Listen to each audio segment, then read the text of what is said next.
ज्या घरात नकारात्मकता असते त्या घरातील लोकांची मानसिकताही नकारात्मक बनते. असे व्यक्ती कोणत्याही कामाला सुरुवात करण्यापूर्वी नकारात्मक विचार करतात. त्यामुळे त्यांच्या पदरी नेहमी अपयश पडते. त्यांचा मानसिक तणाव वाढतो व त्यांना पुरेशी धनप्राप्तीही होत नाही. पुरातन परंपरेमध्ये असे काही उपाय सांगितले आहेत ज्यामुळे नकारात्मक विचार दूर होतातच व घरातील सुखसमृद्धीही वाढते. जाणून घ्या ते 4 उपाय ज्यामुळे नकारात्मक विचार दूर होतात. सर्वात पहिला उपाय, रोज सकाळी घराबाहेर रांगोळी अवश्य काढावी. रांगोळीमुळे घरातील सकारात्मकता वाढते अशी मान्यता आहे. यामुळे देवी लक्ष्मी आणि इतर देवी देवता आपल्या घराकडे आकर्षित होतात.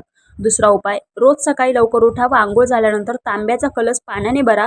यानंतर त्यामध्ये तुळशीची पाने टाका. नंतर हे पवित्र पाणी घरातील मुख्य दार आणि सर्व खोल्यांमध्ये शिंपडावे.